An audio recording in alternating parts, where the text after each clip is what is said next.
oh yeah, it'll be really easy. Go ahead, you can do it. I was pumping somebody up to get up here, and that's how I ended up here. But, the Watershed is bringing this production to us. The next entertaining event is going to happen Monday night at Freddie's Feed and Read at 7 o'clock.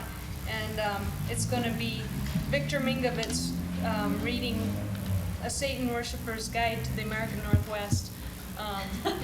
You can come even if you're Christian or whatever.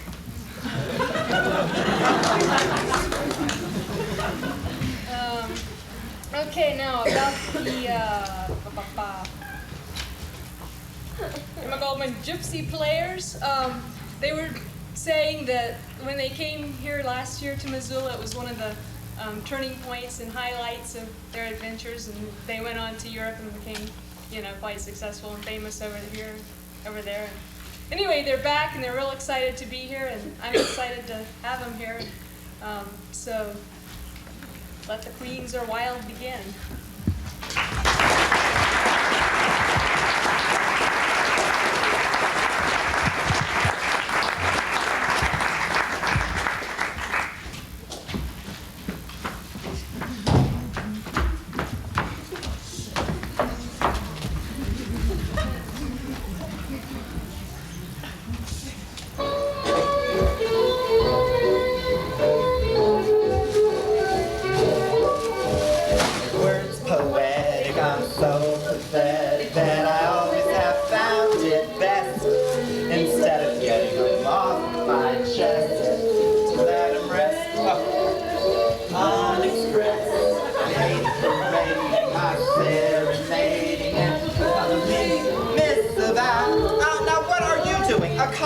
Call and you didn't even tell me.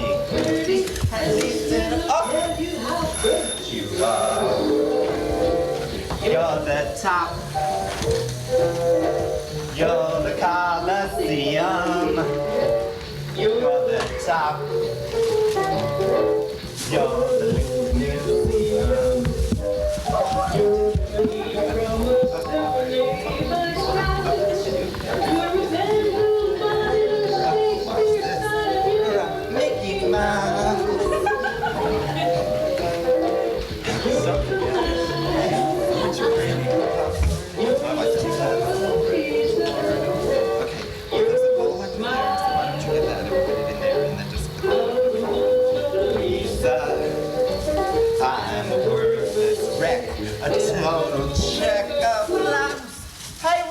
My favorite tune is next. I thought that was your favorite tune. Oh, they're all my favorites. But I always wanted to be Ella Fitzgerald. Well, I need to hear myself sing. Oh, dear. Yes? Well, I'm waiting. I don't hear anything. You bitch. Don't you ever call me a bitch ever again. Okay, bitch. Oh, I love you too, you little slut. How dare you call me a slut? Well, how dare you call me a bitch? Can I use your phone? LCL or LG? What? Local or long distance? Local, of course. Oh, as if I didn't know. Well, we did used to have this expression at the telephone company that operators have to be mind readers. Well? Well, what? Talk to me. Can I don't know. Can you? use the phone Use the phone what? to make a call? No, I meant can you use the phone, please? Okay, sure. All right, if you must. Just leave a quarter when you're through. Who are you calling anyway? You can't tell me, Miss Nosy Mind Reader? Oh, on second thought, I believe I've had the phone disconnected. I dare say you'd get rid of your VCR, your TV, the refrigerator. You'd even cut off your electricity before you got rid of your telephone. Oh, that's for damn sure. Listen, I have to call my answering service. Oh, excuse me, I thought you didn't take in business tonight. It's not business. Ooh, pleasure. But I thought pleasure was your business. I'm expecting to hear from Spencer. I was thinking. What, you? Huh. All right now. No, really, listen. I was thinking that you should start your own 900 number. 1-900-Dan E. Boyd. Very funny. I said I'm expecting to hear from Spencer. He's sick. I know. No. He's sick. He's very sick. I know. You do? And you're not shocked to find out? What's shocking is that you finally got a clue about the whole thing. What do you mean, finally? I just heard from William. Spencer's been hospitalized for PCP. Well, maybe she should just stay away from that evil old drug, angel dust. Come on, you know what I'm talking about. Girl, I know all about his pneumonia in the past 2 years. And did you know he had to go on disability? Yes. At the time? Well, girlfriend, maybe not at the time, but I know very few people with healthy immune systems who have to stay in the hospital for any length of time these days because of influenza. He never said he was HIV positive. So she's Cleopatra, queen of denial. But I don't understand. Why didn't he tell me? Or why didn't you, for that matter? Why do you need to know? I mean, he's a friend. We're close. And you and I are friends. Well, those are all very good reasons for you. Okay, so where did you get the dish? I have my sources. Come on, who? Same place as you, William. So you heard he's been put in a respite house. Have you talked to him? Yes. How did he sound? Yes, I know he's in respite. No, I haven't talked to him. He asked me not to call him. He told you that? When? William gave me the message. But I don't understand. Why wouldn't he want to talk to you? All right, look, I don't want to go into all that right now. Let's just say we've had our moments in the past. Some good, some not so good. So anyway, you're expecting to hear from him? Yeah, but I've been busy and we haven't connected. Look, I want to call my answering service and have them forward my calls to your number. Oh, is that why they call you call boys? Look, can I use a phone? I got this really great new one that you can use. Oh, no, another one? Now wait, just wait till you see it. This one you are not going to believe. Look!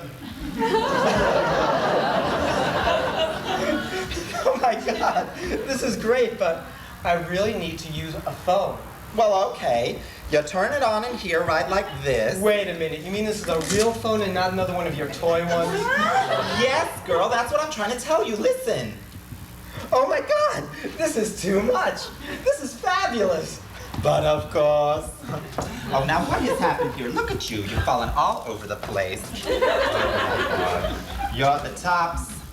You're the Colosseum. And what are you doing? Like trying to escape? Hi, this is Danny, Come number on. 1013. You're the Colosseum. Yeah. Oh, and look at you girls over here have had a wreck. I mean, 244-1709. oh my God. Okay. You're the Colosseum. Thank you. You're the tops. Bye-bye. You're the Louvre. And you, Miss Thing, what are you doing over here? Just hanging out by yourself? This is just too much. I told ya. And you can just leave your quarter for the call right here in the change purse. Oh my goodness! I almost forgot to show you. Now what? Look at this. Voila! This pocketbook came with a pink triangle? No, look closer. Yeah, so what is it? It's a sheet of acid. This pocketbook came with a sheet of LSD? No, it didn't come with it. I mean, it definitely is on drugs, isn't it? But that's just where I've been keeping it. Where'd you get it from? From Gloria. She gave it to me. And look at this. You tear off a hit, and you've got a little pink triangle of enlightenment. It's so gay, I just love it. Wow, there's a lot of acid. She gave it to you? Yeah, she's got a friend that makes it now. Isn't it a dream? Now, don't you look so disapproving. People in glass houses, you know. I never could understand how people could get so upset about such a fantastic drug like LSD. Well, it's not for everyone. Yeah, but you know how people used to put some in other people's food or drink in the 60s? And everybody acted like it was just absolutely the most horrible thing that you could do to another human being.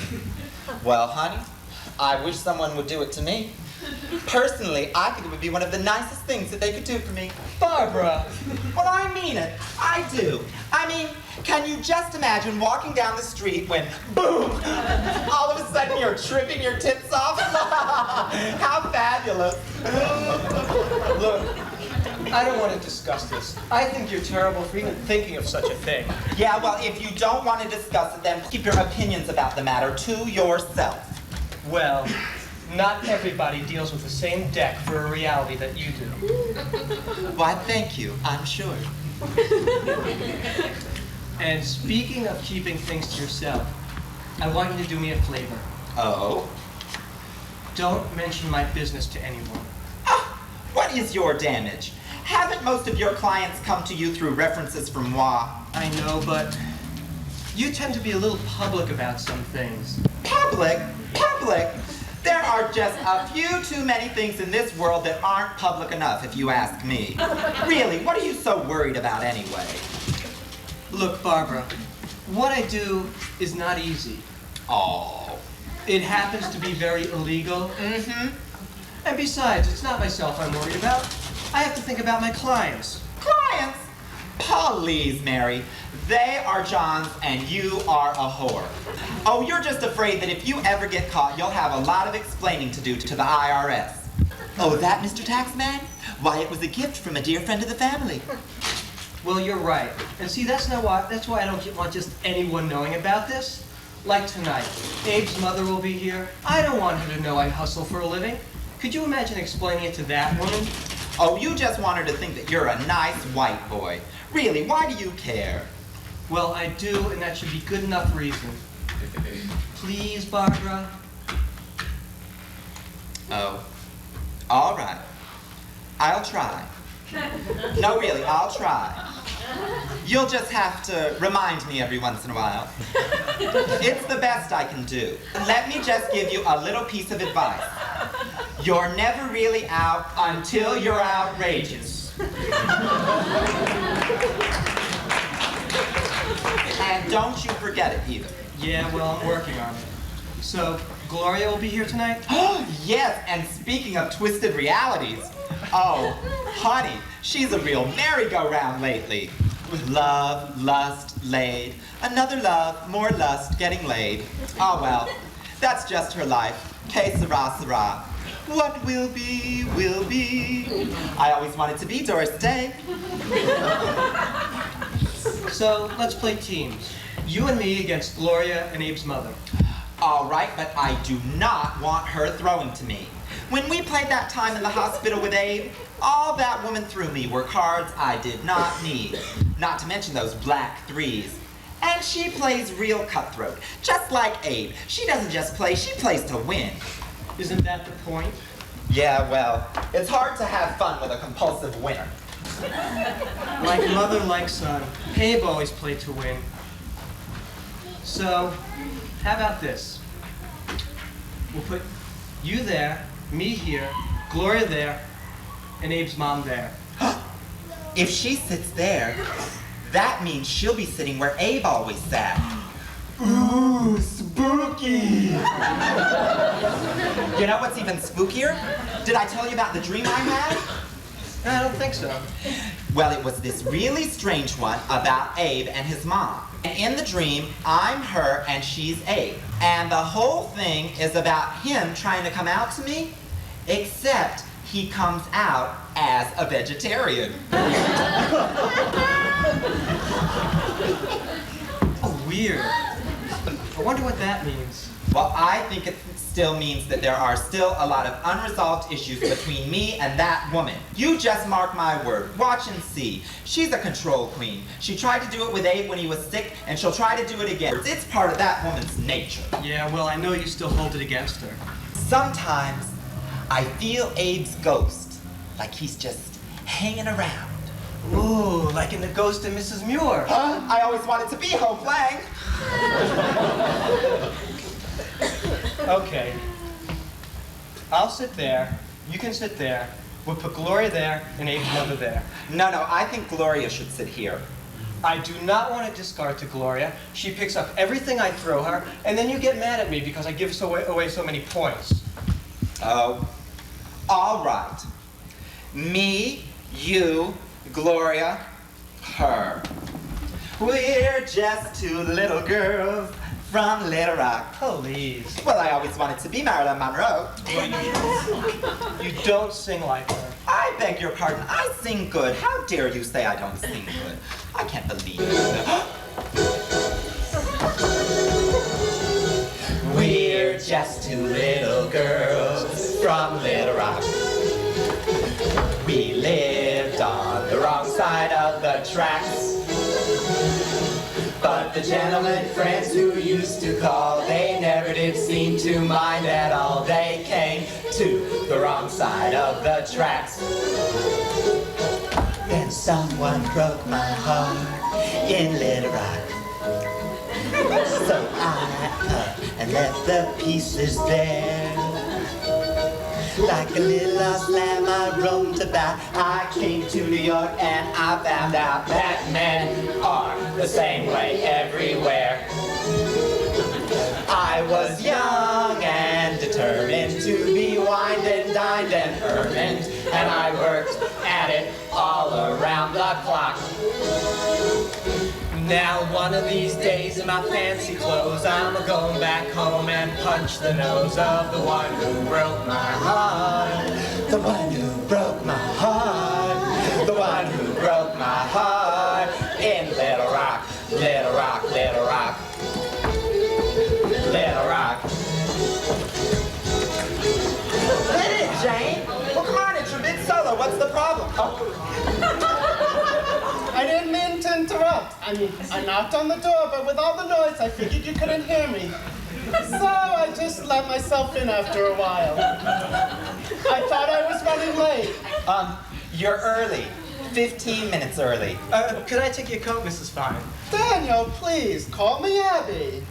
Thank you, dear.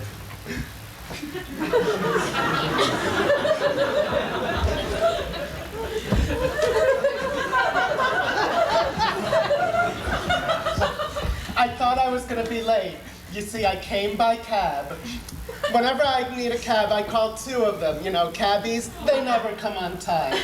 So I just take the one that comes at the most convenient time. Well, I must have been in the bath when the first one came, because I didn't hear it. I'm sitting around, still getting dressed, when a cab pulls up. I told the driver the person had already left. Well, I'm futzing around waiting for the second cab to come, not realizing I had already sent it away. Finally, I called for a third cab, and it took forever to arrive. Anyway, I was sure I'd be late. Well, wait a minute. How did you figure out that you had already sent the second cab away? Oh, simple. I called the cab company and they said it had already been there. Of course. Well, when did you call the first two cabs anyhow? Oh, a few hours ago. You know, Daniel, you've told me you often find yourself in odd parts of town in odd hours. You should try my system called Two Cabs. Oh, he doesn't have that problem anymore. He has an office now. Oh, business must be good. Tell me, what exactly is it that you do again? I'm in the human services. Yes. He'll service anything human. Human services, huh? What exactly does that mean? Who do you work with? I guess you could say that He does consulting. yeah, that's it. I'm a consultant. Oh, gee, about what? Look, Mrs. Fine, I don't want to discuss business right now. I have a little rule for myself. I never discuss business outside business hours. That means not even thinking about it when I'm not at it. Got that, girl? That girl? I always wanted to be Marlo Thomas. Gee, so is Gloria coming? I don't know. I guess we can ask him when he gets here. Get it? Is he coming? Barbara. You two are always talking in some kind of code I just can't understand. Well, so anyway, what can I get you to drink? What's your pleasure? Oh, I love a tab. Do they still make that? Well, whatever you have will be okay. Well, I just made some delicious fresh iced tea. I'll have an iced tea, thank you. Oh, good choice, Daniel. I'll have an iced tea, too. All right, 2 iced teas coming right up. Now, the real question is, are we gonna wait for Gloria or what? Well, since Gloria always runs late, why don't we begin playing, and then we'll switch to teams when she gets here. Oh, all right. Sounds like a plan to me.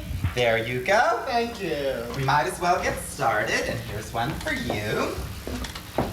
No! What? No, don't sit there. Why not? Well, if we're not gonna be waiting for Gloria, then we won't be playing partners, so, you might as well sit, where? There. Yes. Why don't you sit right over here? I'm sure you'll be much more comfortable. The light really isn't that good there. Well, I don't see what the difference is, but whatever. So, who's dealing anyway? Oh, here, I can deal. Hey, I'm a good dealer. Yeah, a real wheeler dealer if you ask me. Yeah, well, we didn't ask you, so I'll thank you to keep your opinions to yourself. Oh, no need to thank me. I love to share them with just about anyone. Yeah, among other things.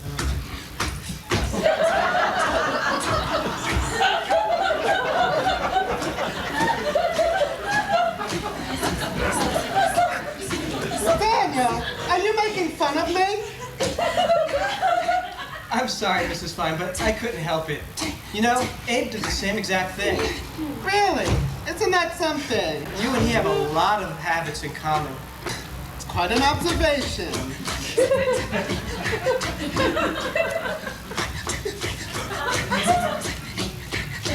What are you doing? I was just counting my cards. But you already did. Well, I was just making sure. Jeez. How many do you have? 11. 11. 11. Oh, good. You know, that reminds me of a story. Something usually does. All right, young lady, now watch yourself. Well, when I was a directory assistance operator in Houston, the number for yellow cab was 236-1111. Oh, I'll have to remember that.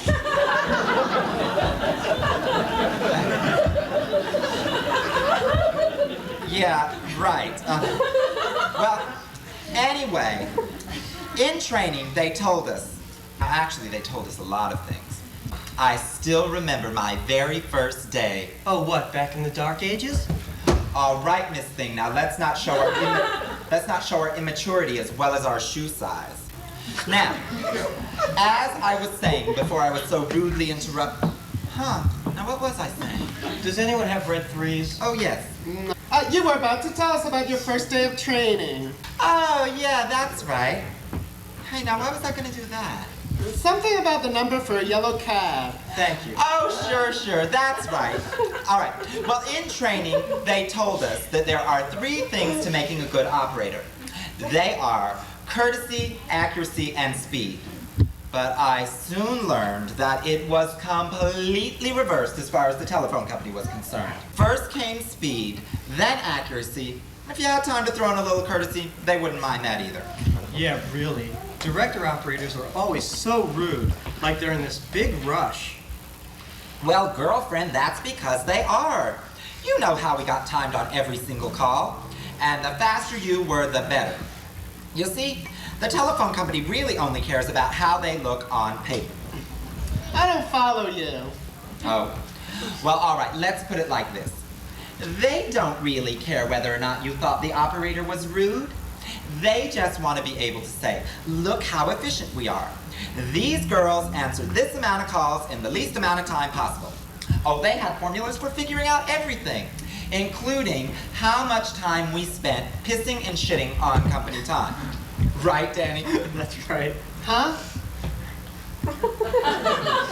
Well, never mind.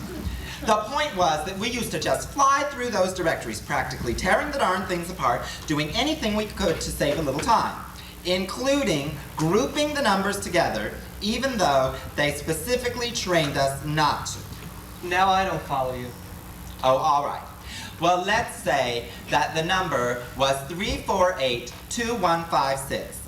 They did not want you to give it out by saying 348-2156. Well, why not, for goodness sake? Well, that's the whole point of the story. I suppose they had some formula for figuring that one out, too.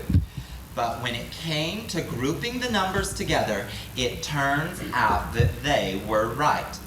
If you gave the number out for yellow cab by 236 1111, you could not believe how many people would say, 236 1111, but wait a minute, that's only 5 numbers. Oh, come on.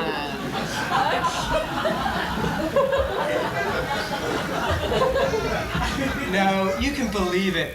From what Barbara's told me about working there, 2, 3, 6. Where's the 11? Oh, very good. You're quick. Keep that up and you two can be an ESC in no time. ESC, now what's that? Exceptionally stupid customer. Where's the 11? Honestly. But you know, that does remind me of another story. Oh, please, can we just play cards? Now, Daniel, there's more to this than playing cards. It's a social time, a place to get to know each other better and talk about ourselves. Yes, Daniel, that's right. I prefer to be called Danny. And watch what you throw to her, Ernestine. Oh, I always wanted to be Lily Tomlin. Well, I, for one... I was 411. Huh? Oh, how cute. Yeah, smartass. Daniel, don't pull my hair. Children, please stop. As I was saying, I quite enjoy hearing these stories of Barbara's. Oh, good. I'm so glad. Really? It must have been quite fascinating, after all these years of talking to all these operators, wondering where they were, what they did, how they did it. It must have been amazing. Well, I don't know if I'd go that far. Oh, well, you must have talked to lots of interesting people. You know, I've always felt a career should put you in touch with a variety of personalities. Yeah, right. Like the Time Man. Huh? Who's that? Oh, there she goes. I don't think I've ever heard about him. Oh, really? That's surprising. Well, that's you, full of surprises. I mean, you're a veritable goldmine of information and news. Uh-huh. And it's all such useful stuff, too. Oh, stop. Oh, come now, Barbara. Do impart us with some more of your antics. Oh, my. Well, I don't know about all that, but there was this man who used to always call up and ask for the number for time, which was 222-7171. But not as in room 222. Right, and not as in 7171 either.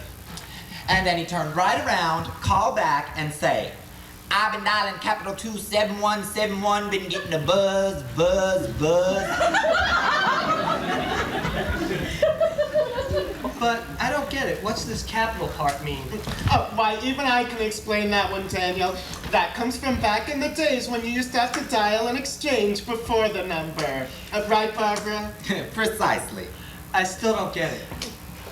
And wouldn't you like to know too, Mr. Smarty Pants? Well, for your information, that happens to be what the story you didn't want me to tell was all about. All right, go ahead. No, Why not? because I'm not in the mood anymore. Hey, you can't do that. You don't have 50 points to open there. Oh, well, Abe and I always played like that. That's not in Hoyle's. Well, it's not in Hoyle's that queens are wild, but you insist on playing like that. Rules are made to be broken. We want to play like this. Hoyle says you can make up your own variations. And besides, we're queens, so they're wild. Like us. We always play you need 50 points to meld in the first hand. Abe never told me that. Oh, you can't go by what Abe said. That girl had dementia. I always wanted to be Marlo Thomas. You've already said that. Did I? Huh? Maybe I have dementia. Barbara, how can you joke like that? Mrs. Fine, we're not being cruel. It's a fact. Abe had dementia the last year of his life. You never knew it was going to come out of his mouth. Well, I don't find it a funny topic. What's not funny is a bumper sticker I saw the other day that said, "This car protected by Pitbull with AIDS." Oh, how gross. Oh, that's awful. Oh, the whole subject seems so terrible. Oh, okay, so I need 50 points to open. Until you score 1,500, and then you need 90 points to melt. Well, I seem to remember that from back when I played with the girls. Oh, and you're still playing with the girls? Right. I was just remembering the first time Abe came into the AIDS Coalition. It was a kind of hectic night. I couldn't believe how incredible looking he was. Did you give him an appointment? You were working the desk? Oh, honey, he works a lot more than the desk. Barbara, I'm warning you. You're warning me? Ha, that's a laugh. Barbara, you promised. Oh, all right, little Miss Love, Latin Purity Prude. Well, we know you weren't the counselor, so you had to be the receptionist, right? Wait a minute, I thought you said he did consulting. Oops. Well, you might say he does a little of both.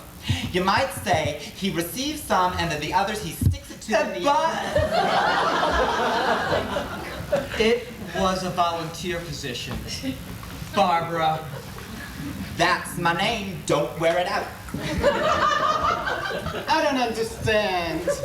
And you probably never will either. At least not if our dear sweet little Danny has anything to say, or rather not say about the matter. Barbara, I'm getting really upset. Well, don't try to figure out the twisted goings-on of our counseling consultant here. Oh, goody, I can open now. Congratulations. So anyway, you were working the front desk, or excuse me, recepting as it were? That's right. And I had a date with Abe the next evening. Did you charge him? It was on the house. No, I really don't understand. Abe never said anything about paying. I thought everything in the coalition was free. No, it was Abe that was free, and that's why we were all so eager to help him. But I had the jump on you, Danny dearest. Who do you think told him to come into the coalition in the first place anyhow? Oh, let me guess. Well, for your information, it was moi. He called the hotline right after he found out that he was HIV positive, and I handled the call. Rather expertly too, I might add. Oh, how sweet of you. Thank you, dear. Oh, please. May I? Anyway, there I am at the front desk, and I can't help but overhear him start this conversation about miso soup and tofu, and how therapeutic it all is. Well, in no time at all, everyone there is in this big argument about what's good to eat and what's not. I remember thinking, gee, does this man get this passionate about everything? Yes. So you've told me how you met Abe, but Daniel, how did you meet Barbara? Oh, God, it was in Frisco. Friskans don't like it when you call it Frisco. But what do people who live there call it? Oh, I don't know. How about pan-fried Crisco? Gosh, Barbara, you've got Westonality. I always wanted to be Florence Henderson. And were you an operator then? Oh, no, she was a drag queen. Oh. And what were you doing in San Francisco? I was running away. From home? Not as much home as from Missoula, Montana.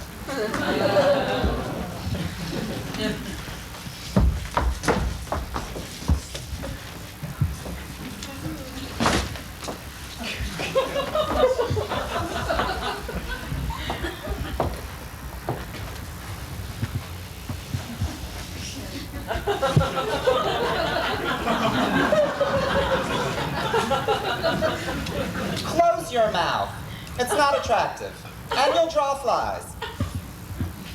And don't stare. I mean, you can look, but don't stare. What's the difference? Oh, never mind. You look like you are about 18 years old, queer, and running away from some godforsaken hellhole like Altoona, Pennsylvania. Oh, no, You just got off the bus not more than an hour ago. no, I'm from Missoula, Montana. Montana? A cowboy? Oh, I always wanted to meet a real cowboy. You only get imitations in this city. So, you saddle sore from your ride? I've never ridden a horse. Missoula's a dumpy college town. Besides, I got in early this morning. Hey, look, those women are holding hands. Don't point, it's impolite. That's Fran and Phyllis. Wave hello, cowboy. Have you no manners? Gosh, lesbians, geez, I feel like Dorothy in Oz. Oh, brother. So tell me, cowboy, what have you done on your first day here in our fine city? Oh, by the way, I'm called Barbara Broadcast. My name's Danny. Pleased to meet you. Charmed.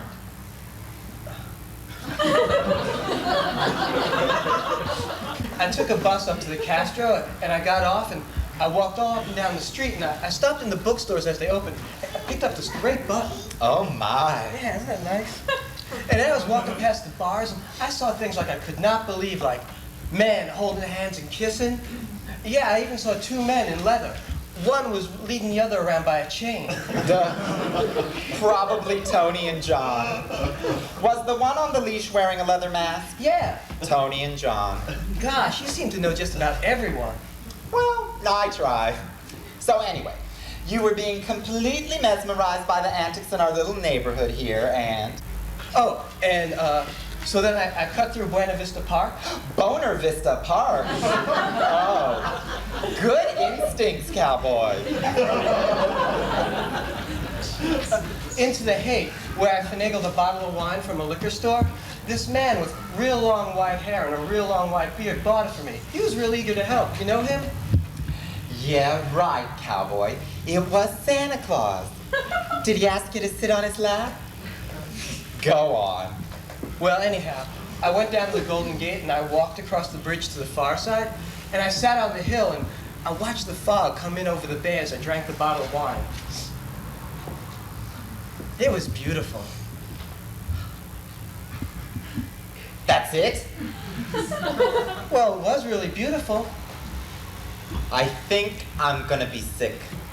Tell me, cowboy, why did you come to San Francisco? Well, because there's so many gay people here.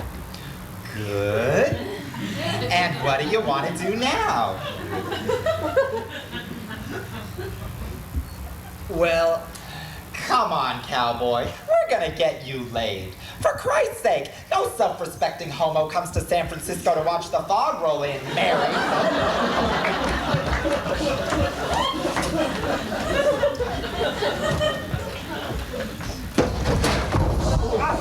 careful, Barbara. Those flashbacks are just really No, rough. they're just not safe.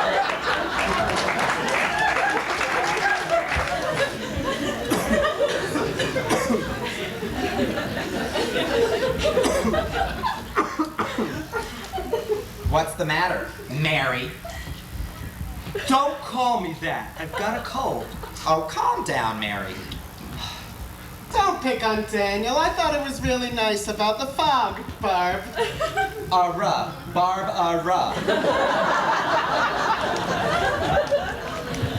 Ella. Barbarella. I never wanted to be Jane Fonda.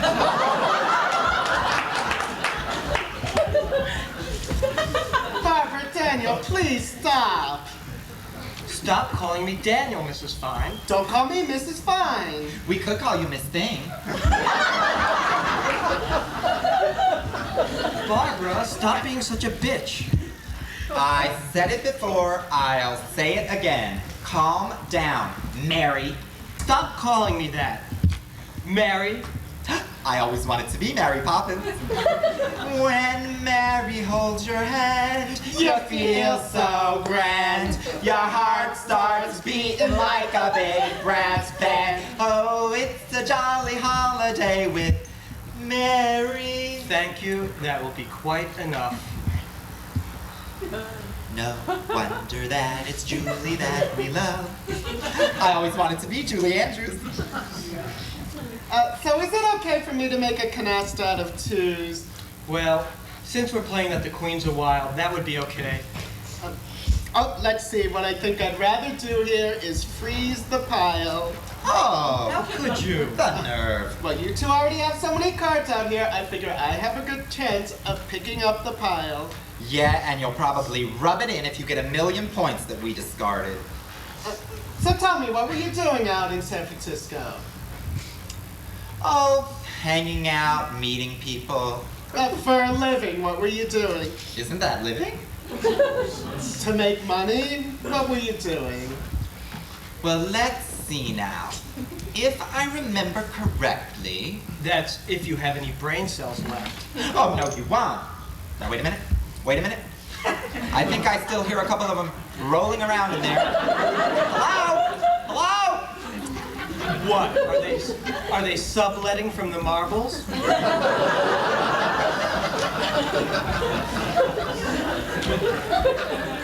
Anyway, you were on SSI. Oh, yeah, welfare for cuckoo people. Crazy people don't like it when you call them cuckoo. Whatever. Well, anyway, that's a real fun story, too. Okay, you know how basically you have to convince them that you're crazy? Which in your case was not too difficult.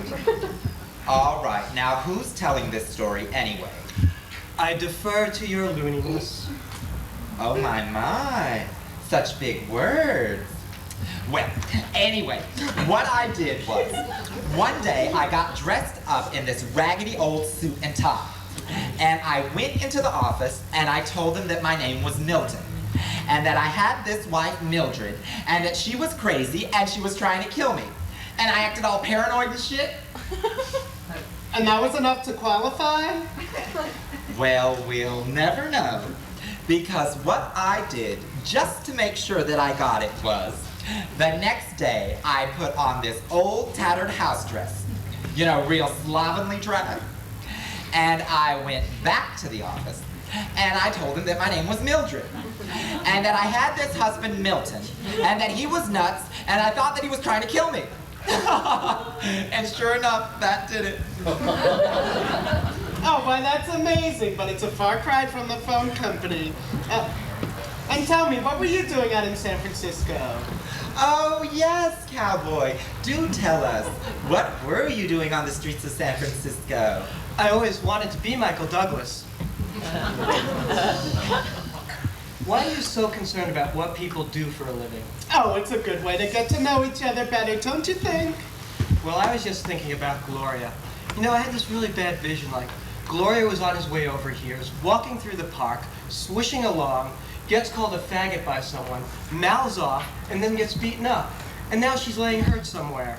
Oh, that's awful. She asked you a question, Daniel, and you didn't answer it. Look, I'm serious. She could be lying somewhere hurt.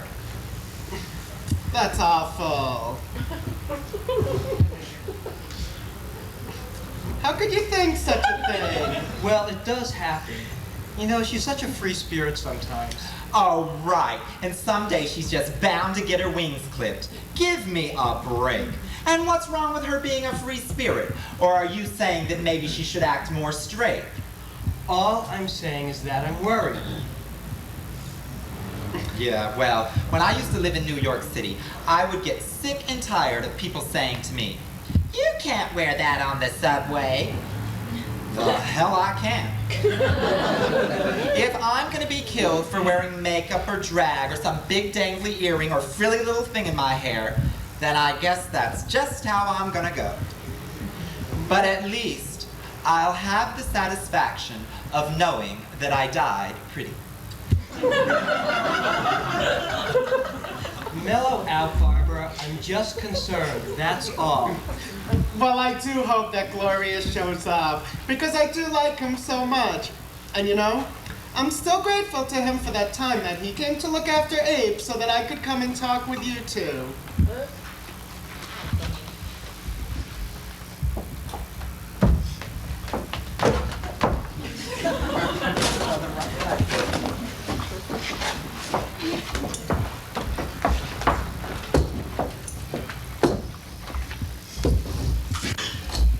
Thank you for agreeing to the meeting, the both of you. Sure, no problem, Mrs. Fine. Anything we can do to help out. But I'm just not exactly clear as to why you've come to us. Oh, well, as friends of AIDS, I thought you could only figure some things out. Well, I can understand that, but you know, the local AIDS Coalition has a support group for parents of people with AIDS. I think your purposes might be better served, and your needs better met if you went down there. Have you checked it out? Do you mind if I take a seat? Go ahead.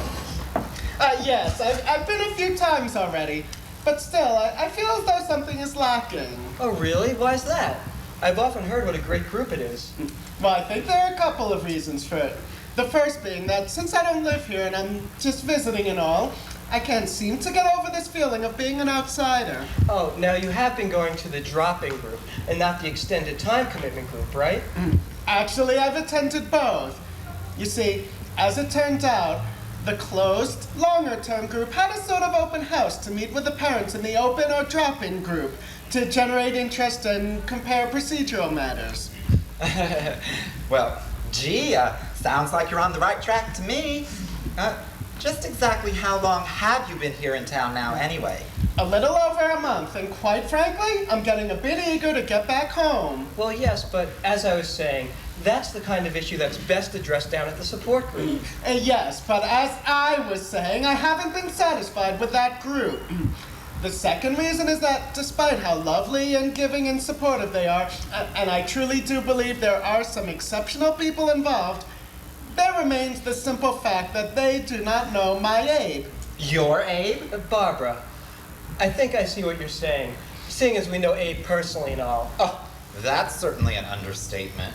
Barbara, Well, it's just that I prefer to think of my personal relationship with our little Abe as more of an intimate one, that's all. I don't understand. please pay Barbara no mind. Pay her no mind, how dare you? Barbara, go ahead, Mrs. Fine. Well, what I was hoping to do is run a couple of ideas past you two. Well, that would be fine, Mrs. Fine.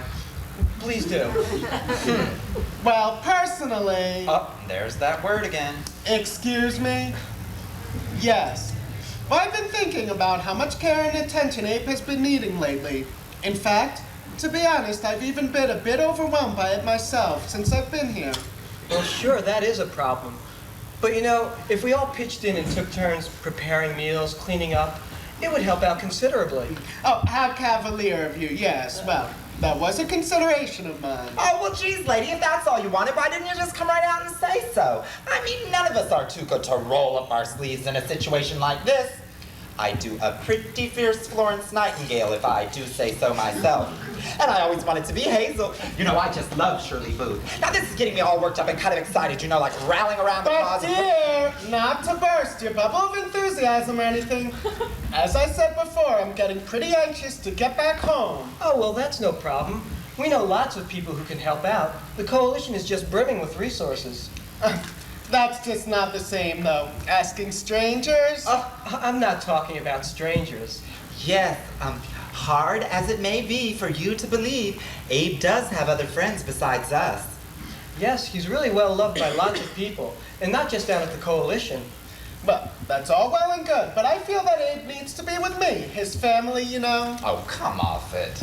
Barbara, so are you saying you're going to stay on in town, or what? No. I mean, that was a consideration of mine, but after weighing all the options, Oh, what options? I have come to the final conclusion that the best thing for all those involved is for me to take Abe home with me. What? What are you talking about? Why? For one thing, he could see his family doctor. Huh? You know, the one who's seen and cared for him his whole entire life. Excuse me, but Abe has his own doctor, right here in this town. Yeah, a whole bevy of them, as a matter of fact. And ones that have seen him through this whole entire illness. And they're all perfectly good ones. Well, as doctors go. Yes, I know all that. I've met and talked with several of them, and they're quite adequate. Oh, adequate. But that is not the point. So what is the point? You take him home, you have him checked out by Dr. Family Dearest, and then what? Yeah, then what? I'm sorry I don't follow you. How long are you going to keep Abe there? Sorry? I think what Danny's asking is, when are you returning our aid to us? Oh, I think you two don't understand. No, we don't. Really, Mrs. Fine, this doesn't sound like a very good idea. I mean, moving Abe back and forth at this stage of his illness? Exactly. That's why I'm taking Abe home to live with me in my home. His home. Are you crazy? I mean, you are kidding, right? No, I'm quite serious. But his support systems are here. And we're his friends. Yes, but I'm his family, and I'll be his support system from now on. Now look, you simple, narrow-minded, nuclear family perpetuating cretin. We are more of a family to Abe than you have ever been and ever can or will be for that matter. Calm down, Barbara. Shut up, Danny. Don't tell me to shut up. Well, don't tell me to calm down. The both of you, I've made up my mind, and my decision is final. Oh. So this whole thing was a setup. I beg your pardon. This little meeting of yours. It was all a scam, wasn't it? You came to us under the guise of asking for our help when you had decided things all along anyway. Barbara's right. You've been deceiving us. I have not. Oh, then what have you been doing? I think you've been deceiving yourself. Really, this is no solution. Well, it's the best one I could come up with. Right. Completely and totally on your own, without any help from anyone. Especially not from us. And what about Abe? How does he feel about this preposterous idea? He doesn't know anything about it. Oh, great. Really? And when are you going to tell him? On the plane, maybe? Or after he's been there a while. Oh, yes. I can see it all now. By the way, dear, did I mention that you're living here now? We've moved all your worldly possessions. Everything, that is, except his friends. Oh, right. And we managed to do it all without your ever suspecting a thing. You mean I, Barbara, don't you? Not we? Oh, sorry, hon. I was using the royal we. Yeah, well, I guess she is playing God with our lives now. Not your lies, Abe. Oh, and what about us? Don't we count? You know, we happen to care and love about Abe very much. Oh, come on, Danny. You don't really suppose that if she doesn't give a shit about how Abe feels, she's gonna care how we feel, do you? Well, I hardly think Abe is in any rational position to make any rational decisions about his well-being now, is he? Oh, no, he's just a poor innocent little victim in all of this, isn't he? Yeah, people with AIDS can't really know what they want. Oh, it's dealing with your sort of attitude that makes me so sick. But I didn't know what else to do. How about listening to Abe? Yeah, ask him what he wants and what he needs. And then do what's right. What's that? Respect his wishes.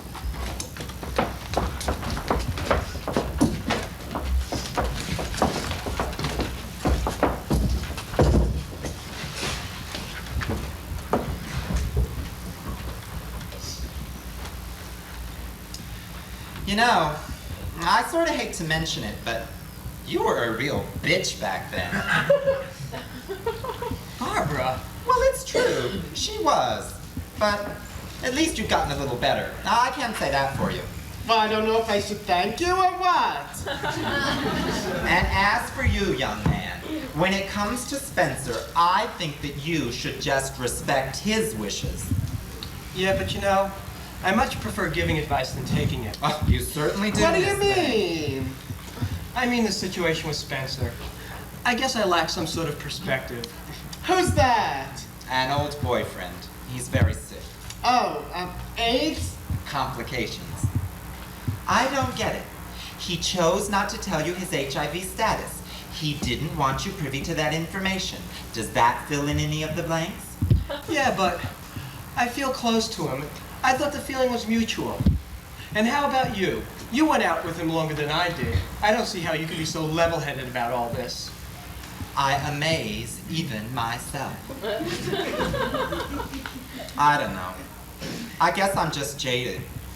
I gave up worrying about who's positive and who's not. I just assume that everyone is. And that way, when I find out that someone is, it isn't so big of a shock.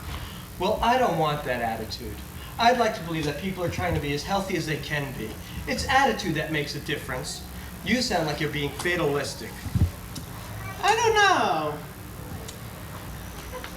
I think think Barbara's being realistic. I mean, I never thought Abe would be dead from this thing.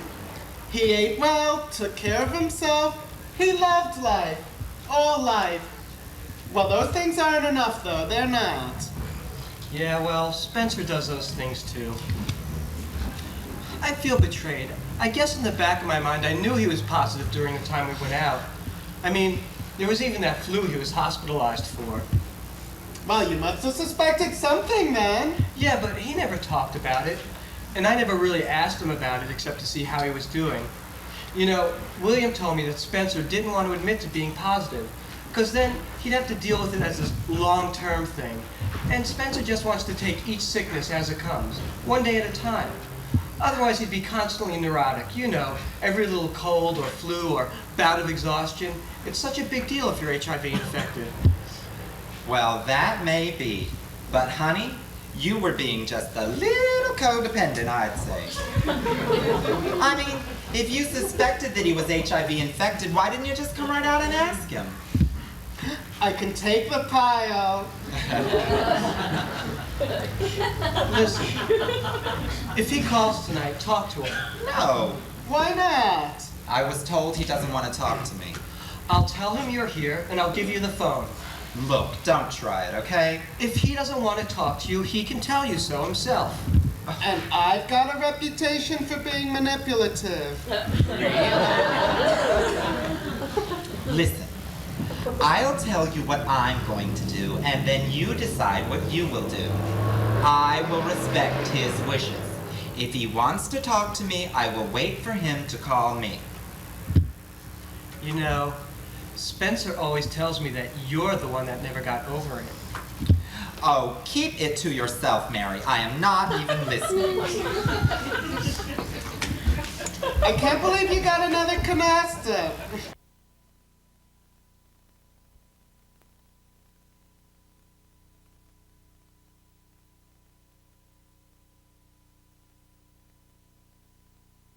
Mary, I am not even listening.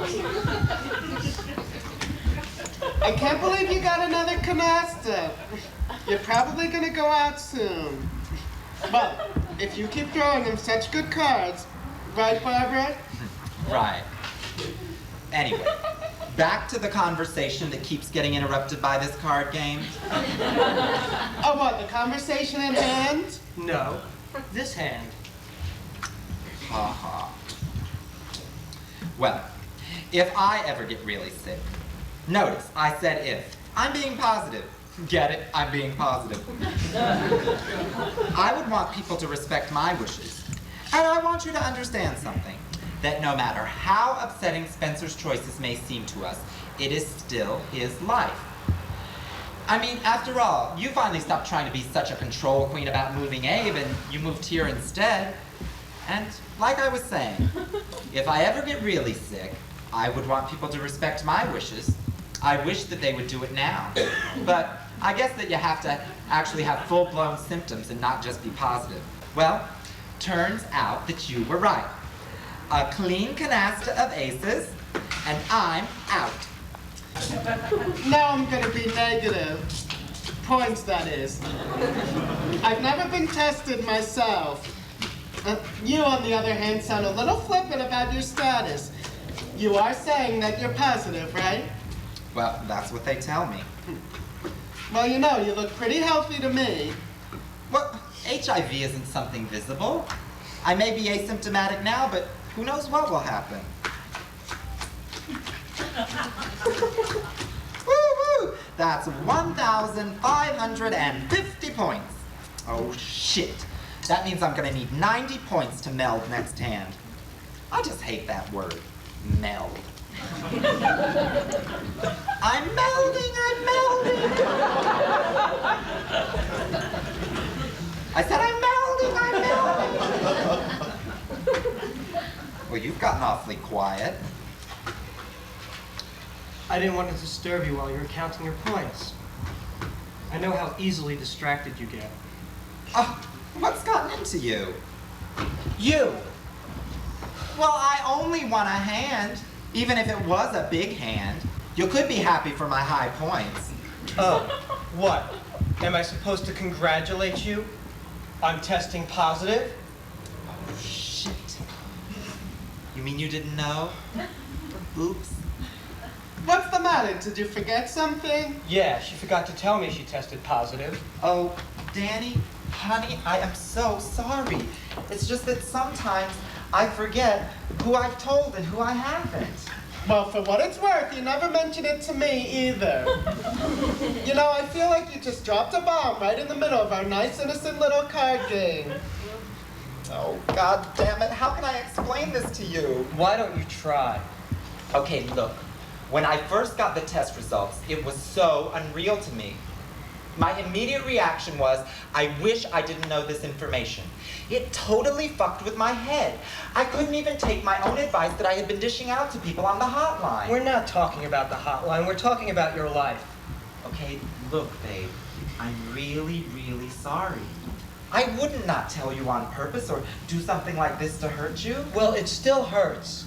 Look, try to think about what I was going through. I was going out of my mind. I wanted to tell people, really I did. So why didn't you? Because I'm telling you, I was so completely freaked out. And I needed to figure out how I felt about it before I could start dealing with other people's reactions to it. And I was also afraid of rejection. Oh, come on, you know me better than that. Yes, of course, I know you wouldn't turn your back on me. But in a way, it was like I was turning my back on myself. You mean you were in denial about it? I don't think so. I mean, I was going through so many different emotions, but I really don't think I was denying it. At least not to myself. It was all I could think about. I couldn't stop thinking about it. At first, I kept thinking about how it's like coming out gay. But it's not. Being gay is something to be proud of, and being HIV positive isn't exactly the kind of thing you want to be proud of. But I didn't want to be ashamed of it either. Oh, can't you see? I was just so upset and confused. Oh, God, what a way to find out. But did you really think you had told me? Well, when I finally got it together enough in my own head to be able to start telling other people, it was sort of hard to keep track of who knows and who doesn't. And besides, you know how ditzy I am. Yeah. Ditzy, dizzy, and delirious. And you know, somehow, I think it's harder to tell the people that you care about the most. Even though I may not say it very often. I do love you, Danny. You know that, don't you? Yeah, and I love you too, Barbara. After that tender little moment, how beautiful! You think we might get back to the card game? Oh, actually, I could use some more to drink. Oh, dear. Oh, what's she suddenly gotten so morose about? My only son recently died of AIDS. I have a right to be upset. And now you? Me what? Look, I'm healthy. So I have some HIV antibodies swimming around inside my body. So what? So I'll monitor my T cells and I'll try to eat better. Well, sometimes. And maybe I'll never get AIDS. Maybe not. But I can count 5 friends who've died in the past year and a half. Yeah, I know what you mean. Sometimes it seems like everyone around us is either dead or dying. Now, when I find out that a person's died, I don't even really react anymore. It's like I'm being given just another piece of information about an individual. And it doesn't even matter how close I was to the person. I don't know if it's some kind of a defense mechanism or what. When Ortez died, I couldn't even cry. And he's one of the best friends that I've ever lost. I did dream about it right before it happened, and I was really sad and depressed the whole next day. I cried a little then. I guess, in a way, it was like processing it before the whole thing happened. Yeah, like Madonna talks about at the beginning of Truth or Dare. Oh, and she's so fierce, you know I just love to be her. Yeah, you know, I wouldn't mind even having a little bit of her money. Yeah, well, honey, she's selling her body just the same as you. And me. Well, I mean, we're all basically whores anyway, aren't we?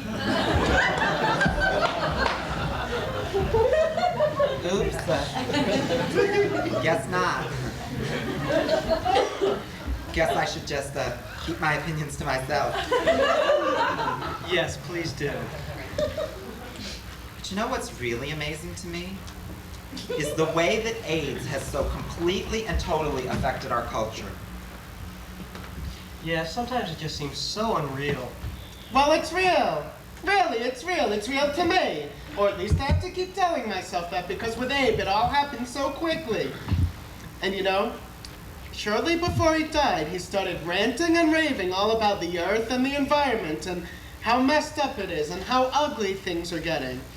And his lesions and how ugly those are. And then he stopped. And he said, no, they're not ugly. They're purple. And purple's a gay color. They're beautiful.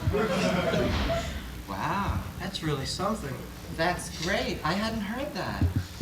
Yeah, well, there was never time to sit back and take stock of the situation. I thought there would be time for that, a time when the disease would be behind us. Well, I was wrong.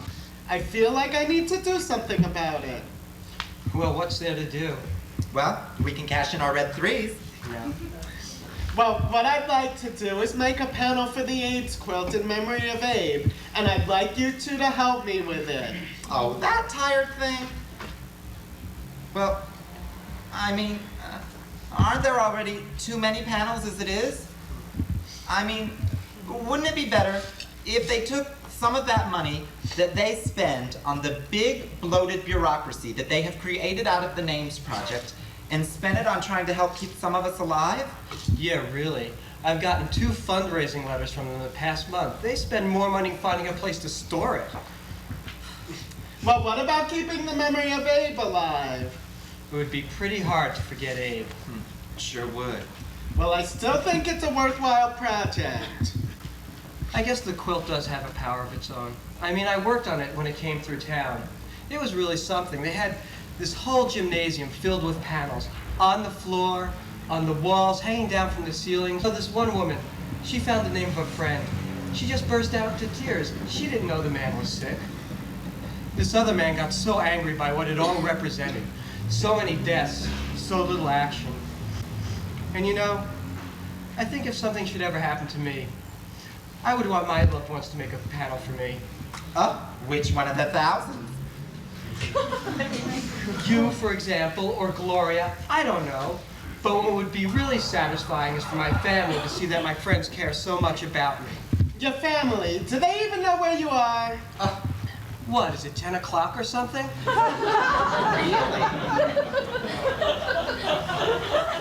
Really, they're probably worried about you. You could at least give them a call. Look, Mrs. Fine, I was really jealous of the relationship you and Abe had. Sometimes I would consider calling my parents and trying to mend things, but then I realized it wouldn't work. My parents are not the kind of people I would want to have as friends. What have you got to lose? Have you ever let them know who you really are? What are you scared of? Look, the only thing that ever concerned my parents was who they wanted me to be. I would have to totally misrepresent myself to make everyone happy. Everyone but me. No one's suggesting you lied to them. Oh, they probably miss you. You're fun, witty, and compassionate. You're a son they could be proud of. I'm sure they'd be proud of all the money you make. Yeah, I could see telling them about that. Oh, so, son, tell me, what field of work are you in? Oh, well, I'm a highly paid engineer. Oh, you erect things? Yeah, other men's penises.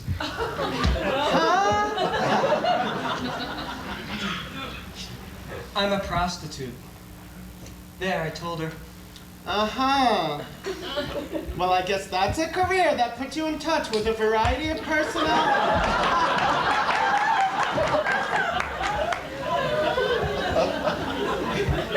So tell me, Daniel, have you ever had an HIV test? No. In your line of work, aren't the chances... The chances of me practicing safer sex are high. I've been reading lately that a lot of gay men are having unsafe sexual relations. Really? Not my business. I know this one man, well, he's a client. He insists on using a condom even if we're just jerking off. Ooh, sounds kinky. Kink has nothing to do with it. The man is neurotic. No, you people ought to be more concerned about this. Really? I am concerned. But I don't care to go policing other people's bedrooms. I care enough to try and change a culture which calls queer sex immoral and dirty. As Scarlett O'Hara is my witness, no one shall ever be ashamed again. Quelle dramatique. Oh, thank you. Yeah, really. What we need is more openness and frankness and less blame. Actually, that could put me out of business. Oh, don't you worry, hon. I'll help you pull a welfare scam. But you yourself can't even be open and frank with your family. That's because he's closed and Danny. And what about the holidays? You know, they probably still set a place for you at holiday dinners and hope you'll show up. What are you getting at? Like Christmas? What do you do for Christmas? Last year I spent it alone. Oh, how tragic. In other years I spent it with Barbara or Gloria or I've taken a vacation. The holidays are hell. A lot of my clients get really depressed. Oh, but I'm sure you cheer them up. You know, more men get impotent around Christmas time. Really? Maybe that's why it was a virgin birth.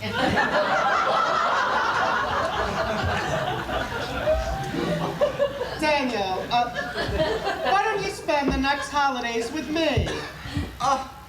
Gag me with a set of Christmas lights. Or should I say a menorah? And what about the card game? Do you think we might get back to it? That is what we're here for, isn't it? Yeah, but now I really am concerned about Gloria. She's often late, but this is very late.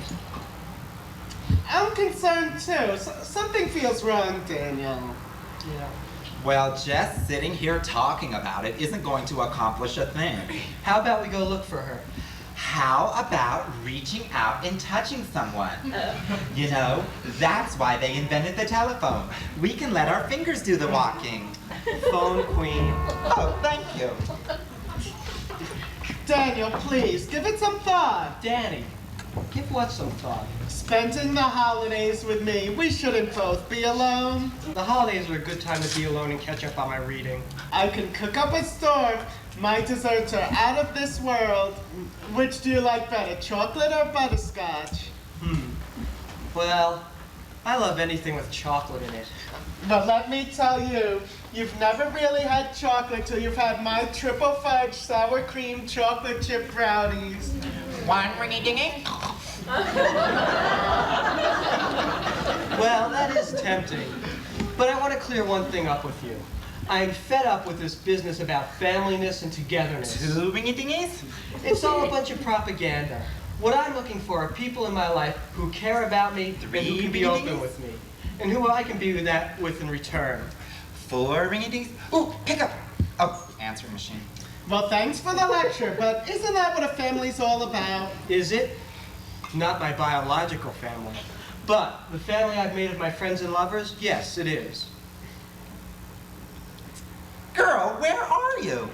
We are sitting here going out of our minds wondering what the hell has happened. Oh, hi, you are there. Well, what is going on? Where are you? Well, I don't know. I guess I just don't see things the way you do. I know you don't by the simple fact that you are not gay. You'll never understand me, or Barbara, or even Abe for that matter, if you don't accept the fact that our gayness makes us fundamentally different. I don't care what you do in bed. What I do in bed is one of the few things about being gay you might ever understand. Oh, Miss Thing, you are too much. No, of course not. No, I say good for you. Yeah, well, right now you're not exactly missing too much. You should see the way she's fawning all over him, making goo-goo mommy noises. Yeah, well, it's disgusting. It is. It's making me sick.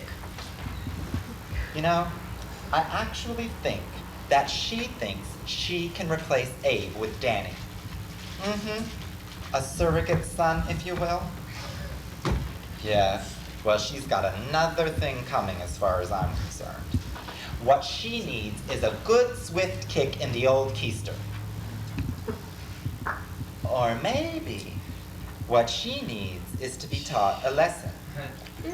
And I may be just the one to teach her. Yeah, no, of course not. Oh, don't be silly. No, really, I would too if I were you. Oh, yes, no. But just remember, be safe. Okay, honey, I love you too. Okay, bye-bye. Oh, my God. So what's going on? Would you believe she was on her way over here, walking through the park. She picked someone up, took him home. They were engaged in hot sex. They had the answering machine on, but when she heard my voice, she picked it up because they were taking a little break and she didn't want us to worry. So anyway, how are you two doing? Oh, I could kill her. Oh, you just need another drink. Here, let me get you both another one. Oy vey. Well, at least we know she's okay. I can't believe she did it, though. Oh, you can believe it. And she's done this kind of thing before, too. Well, she apologizes, but she will not be making it to our little card game. So, how about if I get you both another drink, and then we can get back to it? Hey, Barbara, you know those pictures you have of Abe and us? Yeah, what about them? Well, I'd like to show them to Abby. Oh, I bet you would. And I'd love to see them. And what about the card game? Well, we can get back to it. Yeah, it's time for a break. No. Well, all right, but you'll have to help me find them. They're in the bedroom somewhere, and you know how my bedroom just loves to swallow things at will. So, I tell you what, why don't we make some more tea? Here, can you take this to the kitchen for me, dear? And would you mind taking my glass for me? Oh, certainly, dear. Oh, thank you. Let's have lots of drinks. Come on, Abby, I'll show you the way to the bedroom. I'm so excited about seeing these pictures of Abe. Yeah, I'm sure she's just gonna love the one of Abe rocking out with his cock out.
Oh, Barbara, you really have done up your bedroom rather nicely. Oh, I'm so glad you like it. Here, dear, let me get you another drink. What'd you think of the pictures of us and Abe? Oh, they were interesting. I'm glad you liked them. Well, let's just have another drink and then we can get back to the card game. There you go. Thank you. Oh, and you? All right. Here you go. welcome. Just a little more ice. Okay. Oops. Abby, you're sitting in my seat and playing with my cards? Sorry. Sorry. Will you ever forgive me? Oh, I'm so sorry. It's okay, but you'll have to reshuffle and deal again. Oh, well. No real harm done. I didn't like this hand that much anyway. Well, I did. Well, accidents do happen, you know. Yeah, but I very rarely get such a good hand. Oh, nag, nag, nag. Oh my, these queens are wild. Abby, shuffle.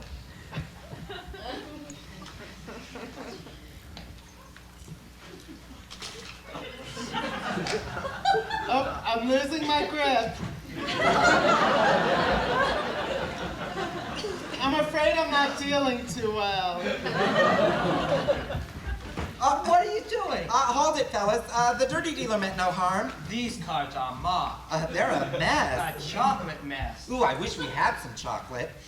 Oh, dear. Ah, the Queen of Hearts. Drawing this card is very significant. It represents the new era of understanding and compassion we're heading into.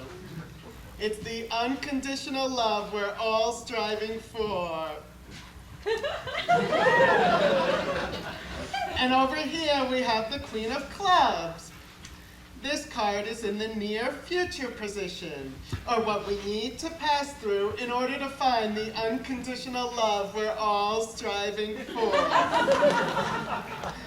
It will be a period of doubt, uncertainty, and ferocious insecurity.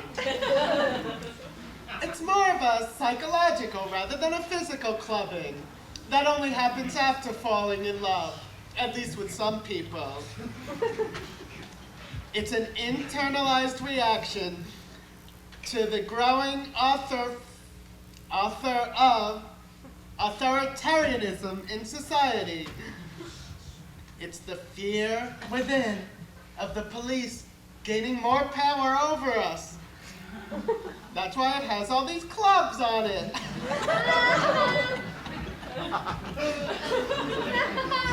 It speaks to us of the beating down of the love which is not legal nor accepted. Well, that's great, but how do you get all this out of a pack of playing cards? Now wait, let her go on. She's on a roll. Like the International Lesbian and Gay Association conference earlier this year in Mexico, you know, the one that never happened, it was canceled. The police prevented it from happening. The Queen of Clubs was the reigning card there. Fascinating. Now, when you draw this card upside down, It looks exactly the same as right side up. yes, dear, but you must believe there's positive and the negative. We are overjoyed when the power over other beings is transformed into the love we're all seeking. For example, you go out to a nightclub and you meet an attractive... Let me use this crystal ball over here. Oh, she always wanted to be Shirley MacLaine. I see a man in a uniform. It's a policeman. He drops his billy club and takes you to his country club where he'll buy you a club sandwich. He drops a slice of lime into the club soda. Don't forget your golf clubs. The Queen of Clubs is such a fun card. It's like the match game of tarot. Blank, club, club, blank. Oh, Abe and I used to love watching that show when he was in the hospital. The Queen of Clubs is very powerful. This crystal ball isn't too bad either. I never knew that I knew so much about all these New Age matters. I guess it's being channeled to me. No, I must have learned it all while waiting online at the checkout stand of the supermarket. Well, thank you, Gene Dixon. But could we get back to the card game if it's not terribly too much trouble? For the both of you? Now, Daniel, don't you be so rude and impertinent, young man. She's only trying to enlighten us a little. Or maybe she's channeling Ortez. You know, this was his light. And speaking of lights, how about if you lighten up a little bit?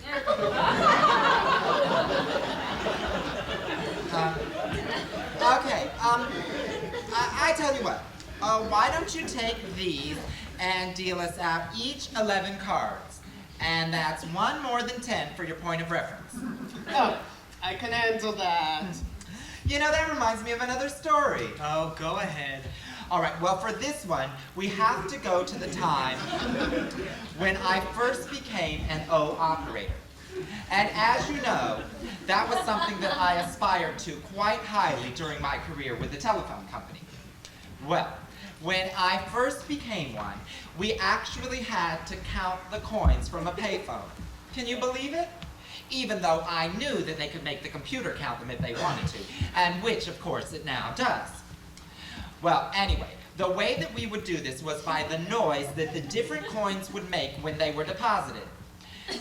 For instance, a quarter goes, a dime goes, beep, beep, and a nickel goes, beep. Now, the way that some people would put the money in made this no easy task, let me tell you. Say, for example, they had to pay $2.80. Well, the random manner in which they would throw the coins in made this almost impossible. They'd put it in any old way, like beep, beep, beep, beep, beep, beep, beep,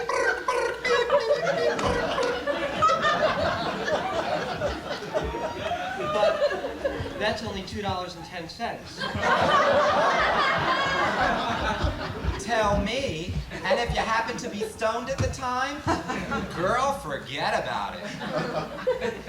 Oh, Barbara, how could you? Very easily.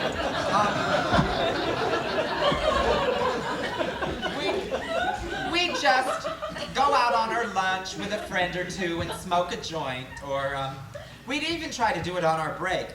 Although then technically you weren't supposed to leave the building. But you know, I even had friends who would get high on a special. Oh, like a special kind of smoke? No. A special is when an operator has to go to the bathroom. She goes to the front of the room, signs out the time in a book, and then turns on a little blue light. Right, Barbara? Exactly. Thank you. Oh, like a blue light special. Yeah, I guess you could say that. Attention, Kmart shoppers. So wait a minute, you're saying that employees would partake of drugs in the bathroom? No, they just pretend to be going to the bathroom when really they'd be sneaking out to do a do.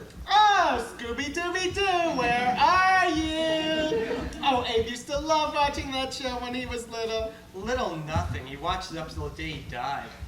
Yeah, boy, I once got into a big scene with him about that new version that they have. Oh, right, the one where they're all small. Yeah, well, the problem was I'd never seen the damn thing before. So at first, when he kept going on about how cute and little they were, naturally, I once again just blamed it on the dementia. But then, when he kept insisting that he wasn't making it up, I thought, oh well, it's just his eyesight that's going now. Oh, Barbie, how could you? Excuse me, what did you just call me? I said, how could you be so cruel? Oh, never mind. Oh, well, do you have any red threes? Oh, I wish. Let me just check and make sure. Oh, damn it, now I dropped some cards. I can't believe this. I'm gonna have to get down here and find them. Look at this. All over the place. Where are they? Oh, wait a minute. Here's one. Oh, I can't believe this. 5, Look at this. 6 in a row. I can't believe this. Oh. How about you? Yes, I am. Well, that's great, but what are you talking about? I gotta be me. Yes, but do you got any red threes? Oh, No. Go fish. Fish! Did someone say fish? I am the Lorax. I speak for the fish, which in polluted waters have barely a wish to survive this destructive consumer age, and that is the reason for all of my rage. Oh, it's all of the rage these days to eat fish in a chic restaurant while you gab in your dish, served by a waiter who walks with a swish. Fish is so delectable with a sauce made of cream, green eggs from caged hens, and a shot of Jim Beam. Eat your food quick while you see it all steam for an appetizing, culinary, enjoyable dream.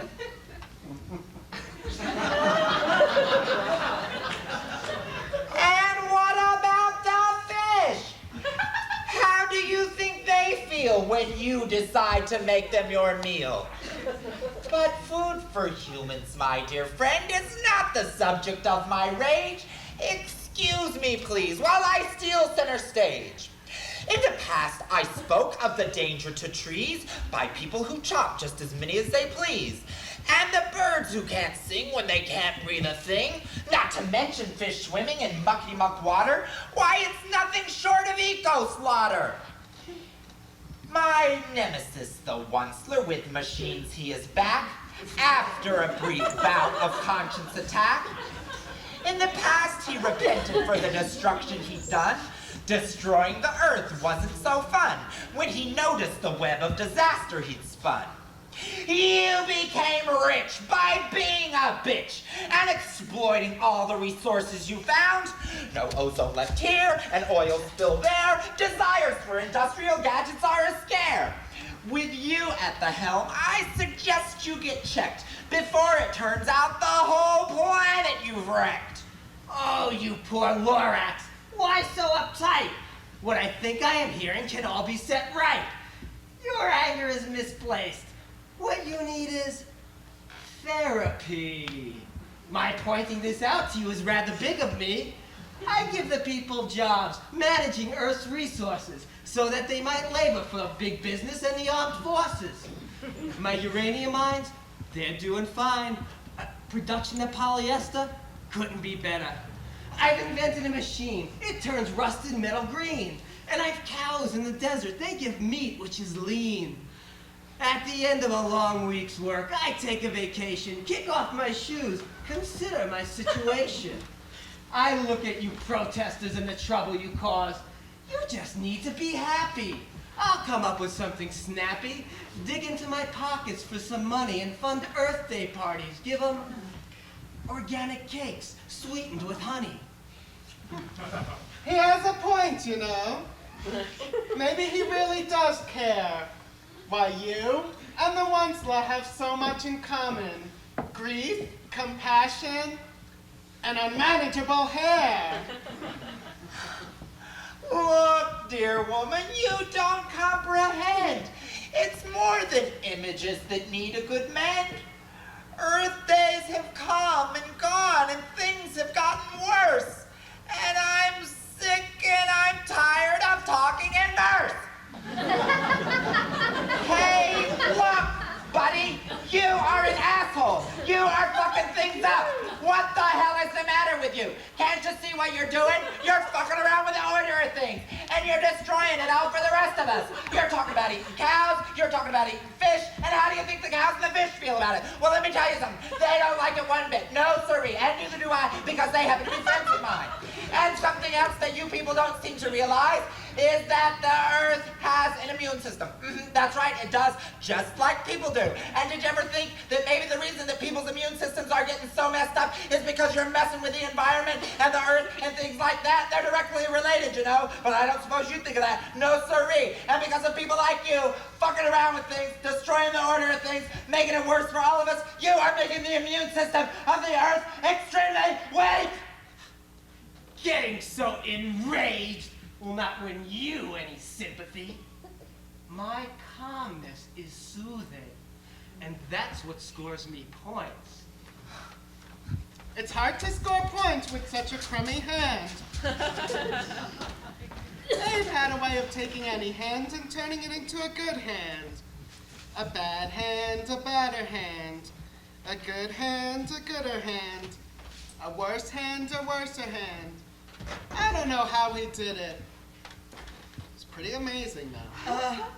Mrs. Fine, what are you doing? You mean Abby, don't you, Daniel? Oh, yeah, right. Well, what about you? Beg pardon? How long are you going to go not calling her anything?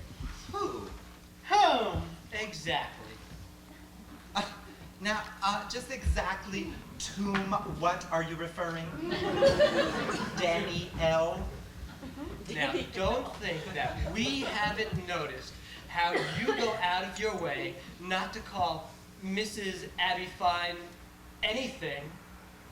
No, I hadn't noticed. No, this can't be true now, can it, Barbara dear? All right, look. Before you came busting in on the scene when Abe was sick, he and I had worked through almost all the different stages of our relationship, and we were getting to this sort of nice mother-son thing. So, I never really cared for you all that much. Certainly not enough to call you Abby, and, well, calling you Mrs. Fine is a bit old-fashioned for my taste, don't you think? So, how about if I call you Mrs. A?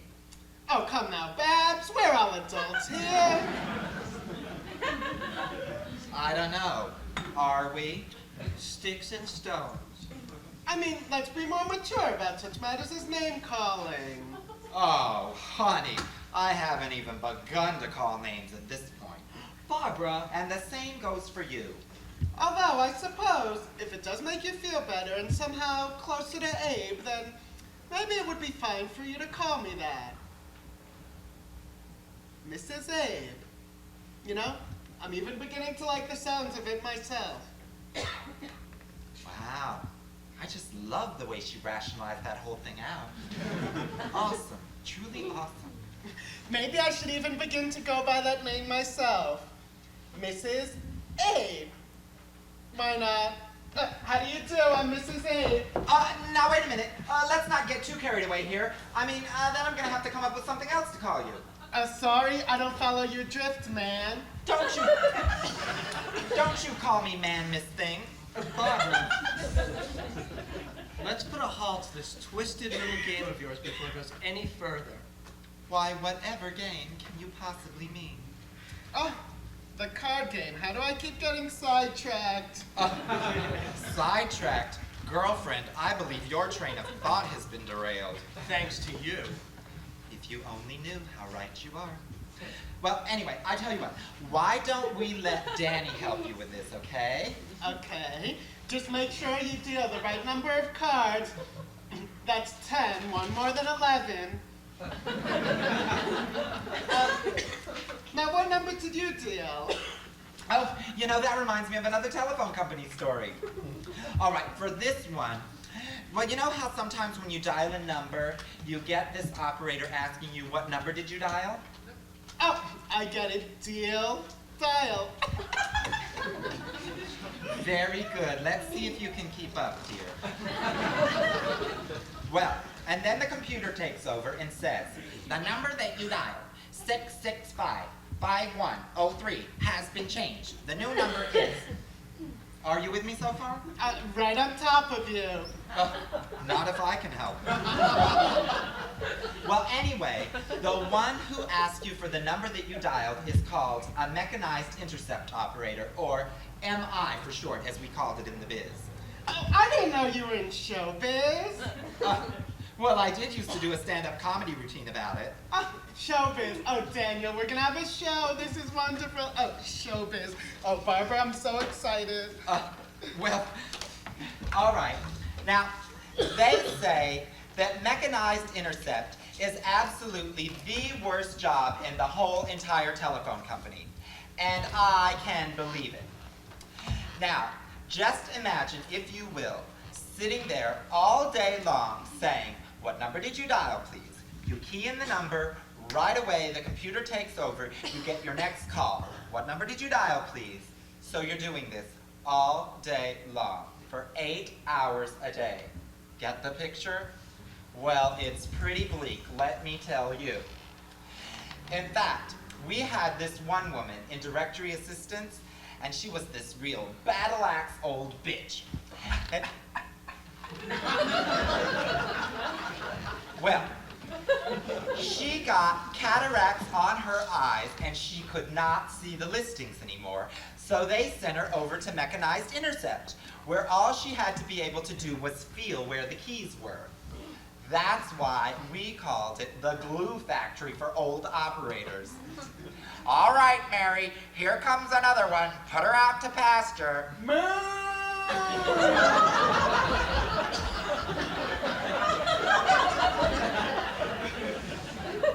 Well, anyway, I had this friend, and she put in for a transfer to another city. And the only job that she could get was Mechanized Intercept. Well, she told me this really hilarious story about this one woman who had been around so long that she even wore one of those old-fashioned kind of headsets, you know, like the kind that Ernestine wore. Oh, wait a minute, I just happen to have one right here, like this. Well, she had done this job for years and years. A few too many, I'd say. Because one day, she came into work, got one of these headsets, put it onto this ear, got another one, put it onto this ear, went in, plugged into 2 different positions, and started going, whatever did you now, please, whatever did you now, please, whatever did you now, please, whatever did you now. So what happened to her? Would you believe they came and told her, dear, we think maybe you should go home. Oh, the poor old goat, I guess she just couldn't take it anymore.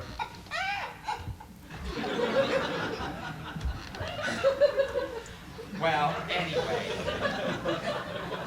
it was time for her to hang it up, and she knew it. I guess in a way you have to kind of admire her creativity in the manner in which she pulled the old proverbial plug on herself.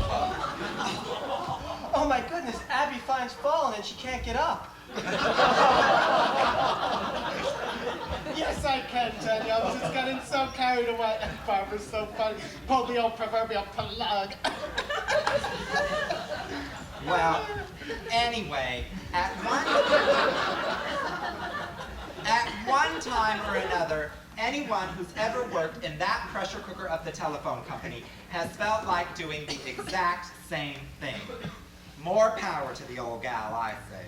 Well, I say we get back to the game. I keep forgetting. And that's why I keep reminding you. Now let's see. What was it we were playing again?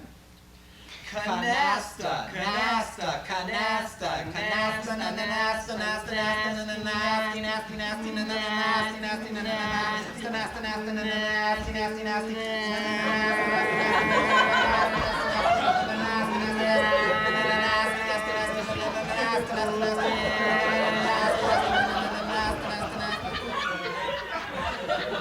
Oh, and here I thought we were playing bridge. Let's see, you have to have the right number of cards. What number did you... Oh my God, who are you people? We're the Ladies Against Nasty Art. We're L-A-N-A, and we're here to say that That this game is obscene. We demand a new direction. that's right. We're here to uphold proper American values. Huh? What? Oh, but there's no money involved? What, did you think we were gambling or something? We are not talking about money. Money is one of the most sacred of American institutions. We are talking about something entirely different, completely altogether. That's right. You tell her, Lydia. Well, come on, dear. Tell her. Tell us. This game, this whole show is perverse. Playing cards with known homosexuals. How could you? Oh, shame, shame, shame, shame, shame. It is time to reshuffle the deck. We are going to change this performance to The Queens Are Mild. That's right. Your son died of AIDS. and you should not be glorifying him in such a fine, upstanding community as this. Oh, but don't you think it's important that Abraham have his story told? Oh, but it's not just a play about him, it's about us and our grief and our compassion and people taking control of their lives. I turn on the TV, and what do I see? I see homosexuals and AIDS. Oh, I think they prefer to be called gays and lesbians. I hear about them on the news. I even have to listen to them on the airwaves of the radio.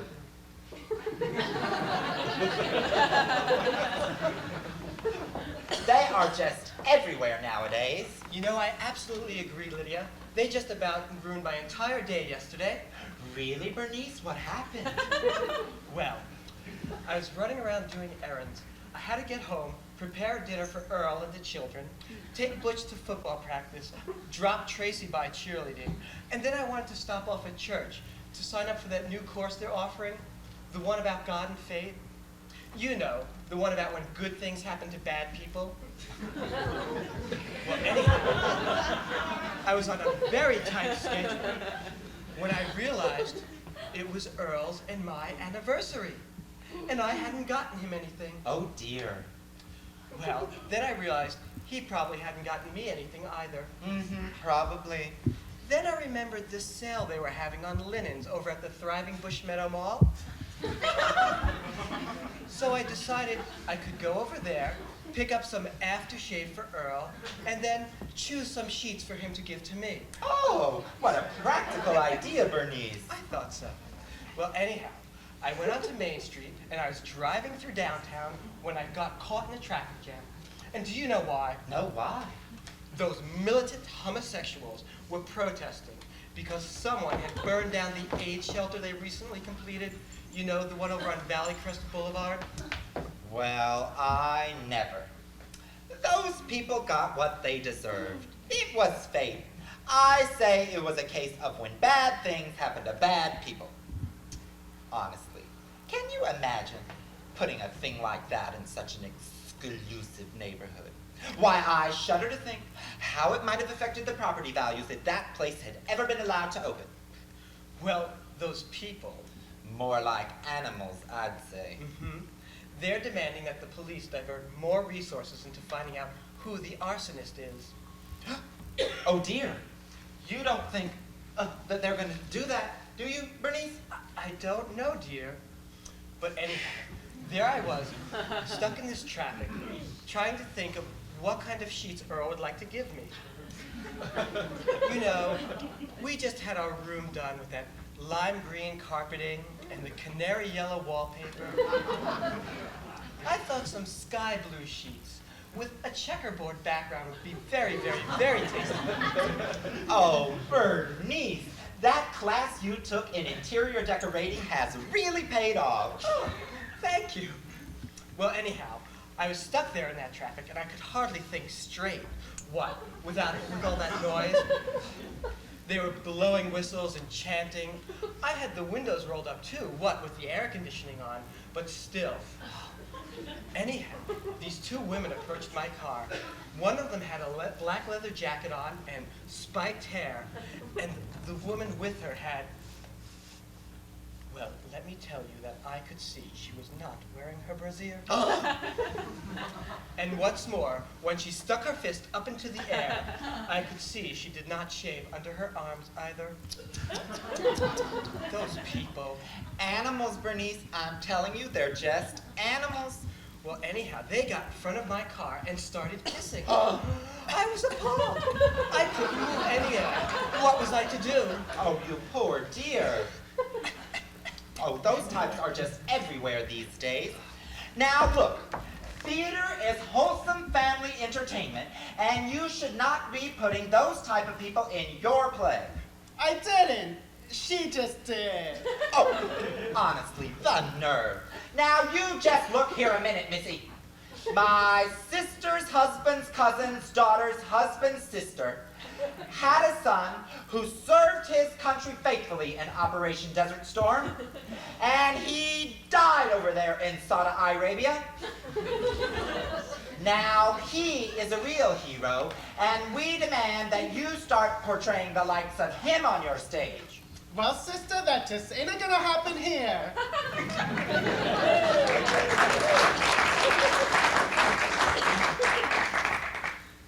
And besides, aren't CNN countless ticker tape parades and yellow ribbons tied to every maid in the USA apple pie enough attention? Why, the military gets the whole world for a stage as it is. I can't believe you are so rude to someone who lost such a close relative. Now, shot by his own troops. Not more than 9 months ago. And my own poor dear mother has been struggling with throat cancer the past 4 years. Well, I'm sorry to hear your tragic news and all. Aren't these the kind of stories that should be portrayed upon the stage? More people die of cancer every year than of, you know, AIDS! Well, what can I say? This isn't a play about cancer. Go write your own. And besides, the AIDS activists, they borrowed ideas from the feminist healthcare movement. Yet another distasteful group. Probably bra burners. Well, be that as it may, which it isn't, even if it may.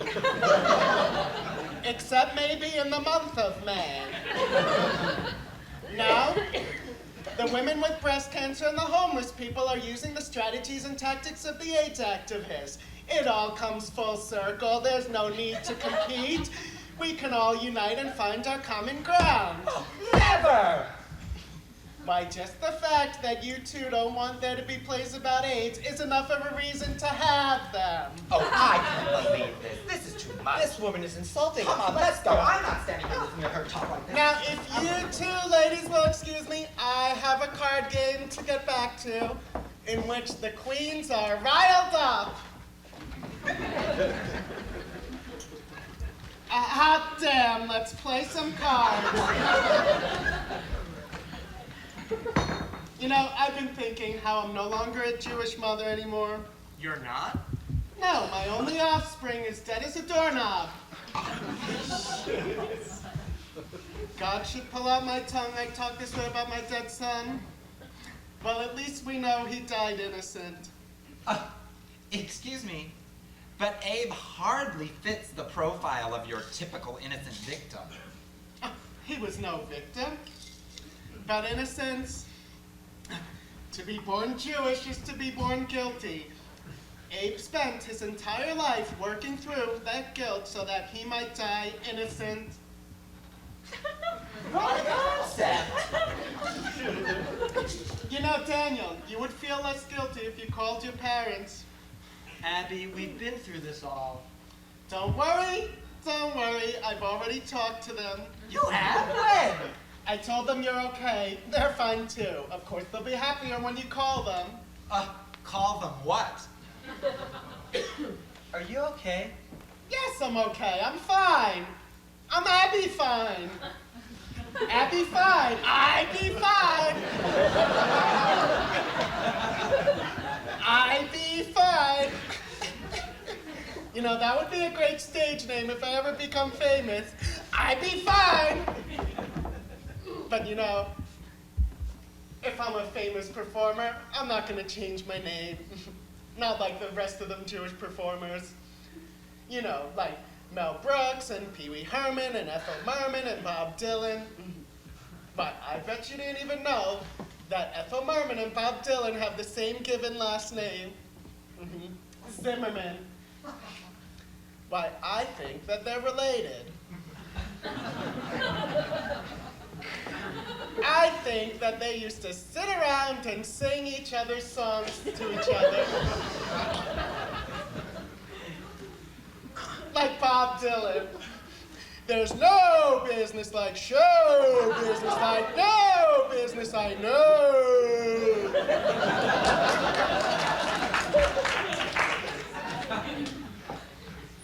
Ethel Merman?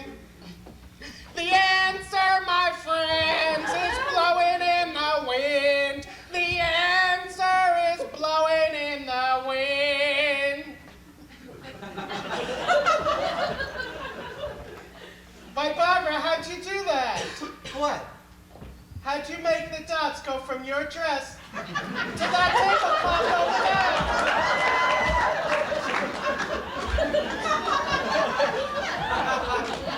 Over there! If you two will excuse me, I think I want to go freshen up a bit. Yes, you just go right ahead and do that, dear, but be careful.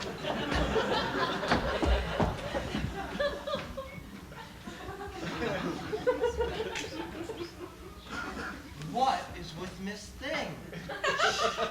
She's absolutely frantic. No, well, I don't know, but really nice weather we've been having lately, don't you think? Wait a minute. I was talking about Abby.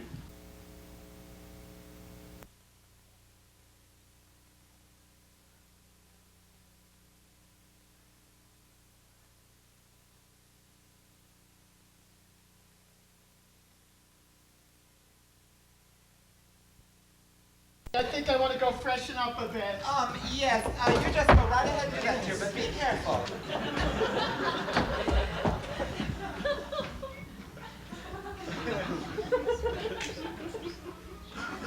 What is with Miss Thing? She's absolutely frantic. No, well, I don't know, but really nice weather we've been having lately, don't you think? Wait a minute. I was talking about Abby. Oh, were we? Well, I wouldn't worry. Something probably just got into her. Or maybe she's having one of those peak experiences in life. Well, whatever. After that little peak experience, I think she could use some more to drink. Oh, no. Oh, wait a minute. Here, let me do that. After all, I am the hostess, you know. Yes, with the mostest. Relax, Ethel Merman, or should I say Ethel Zimmerman? I'll take care of it. I'm the chosen party giver of the White House Klingon.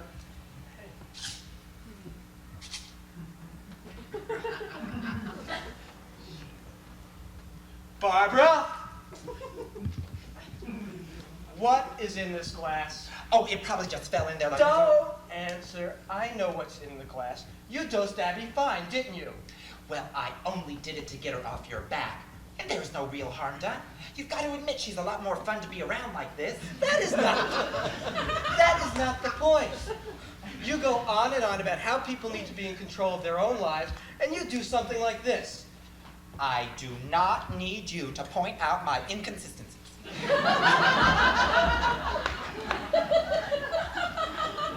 How much did you give her anyway? Well, she did ask for a tab, so I gave her the only kind I had. You know, she could freak out on us at any moment. She might be trying to fly out the bathroom window right now. Oh, come on. Nobody wants to be Diane Linkletter. I didn't mean to interrupt. I mean, I knocked on the door, but with all the commotion, I figured you couldn't hear me. So I called 2 little cabs from Little Rock. They've got an office now. Business must be good. Why, Daniel, aren't you going to take my coat? Yeah, sure. Why don't I take your coat? And why don't you take a seat? Here, you can use my seat. Because Barbara's got something she's going to tell you. Don't you, Barbara? I don't know. Do I? Barbara? Well, let's see now. I have something to tell you. I cannot tell a lie. Now, what was it again? Barbara? Well, I never wanted to be George Washington. What is it, dear? What are you waiting for? The tide to roll in or something? We don't have all day. Out with it. Well... Barbara, come on. Oh, for heaven's sakes, you act like I've committed some sort of a crime or something. You I have. have? Yes, you have. Ugh. What is it you've done? Oh, it was nothing really. Just a little trick. Harmless little joke I played on you. I just put something in your tea. Oh, and what was it? You know, it tasted really good. Oh, I'm so glad you liked it. Barbara, tell her what it was. It was a little pink triangle of enlightenment. I've never seen that in any recipe. Explain it to her. It was just a teensy-weensy little hit of acid. A measly little dose of lysergic diethylamide. LSD. That's all. Oh, and by the way, have I mentioned how much I just love that dress you're wearing? Barbara didn't mean it maliciously. Are you okay? Yes, I'm okay. Except that you keep asking me if I'm okay. But I'm fine. I'm Abby fine. Who am I kidding? No, I'm not. The game's over. Yeah, I guess you're right. The party's over. It's time to call it a day. Come what may. Oh, I always really, really wanted to be Judy Holliday. When I say the game's over, I'm not talking about the card game. Oh? I mean, even though I've been having trouble seeing my cards wearing... there's something I want to tell you. Well, go ahead. You're allowed. I don't know if I can do it. Oh, sure you can. Go ahead. Give it a whirl. Well, I don't know how to say it. How about in plain English? Look, why don't you just share whatever profound thoughts are going through your mind right now? Well, the truth of the matter is Yes? that Uh-huh. I'm Abe's father. Oh, dear. Maybe I shouldn't have given her that acid. Look, Abby, you're confused. It's just the drug. It'll wear off shortly. No, I'm Abe's father. Wow. That's a really good hallucination. That's no hallucination. No, I'm Abe's father. Oh my God. Now that is no hallucination. But wait a minute, all this time we thought you were his mother when really you were his father and we didn't understand, like, what about, how did this happen? Abe's mom died shortly after giving birth to him. I was all alone. I had no one to turn to. Abe's first word was mama. Mama! So I began to play mama around the house. It seemed like the respectable thing to do at the time, but I didn't plan for it to go on. I just got trapped in it. Did Abe know? No? Yes. No. At least, I don't think so. I figured he'd be embarrassed by the knowledge of his father. I figured I would tell him when he was old enough to understand. And how old would that have been? I don't know, because I don't even understand how it all happened. Wow. This is really incredible. I mean, you're amazing, Abby, to spend your whole life pretending to be his mother when really you were Wait his a father. minute, did you just call me Abby? Huh. Yeah, I guess I did. Well, it's about time, if not a little late. Oh no, it's not too late. I'll call you Abby from now on. So you got confused in gender roles. We all do from time to time. It can happen to the best of us. I say, why don't we just do away with them altogether? You know, I really thought that you were... Oh, Daniel, it's easy to be what people think you ought to be, that you should be.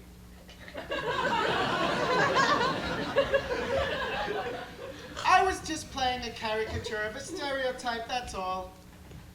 Well, I can't say I really blame you. I always wanted to be Abe's mom. You know, you might want to think about getting yourself some sort of counseling. I'm just not sure where you would go. Maybe they have a 12-step program for people addicted to a different gender identity. And you should talk?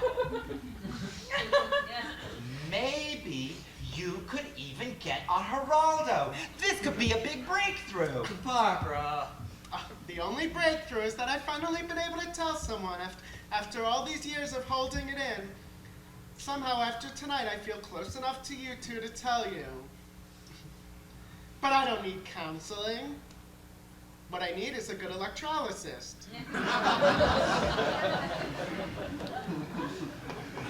Well, you know, I think you're right. I don't think Abe knew. I think if he did, he would have told us. But I'm really glad you told us. I just wish Abe was here.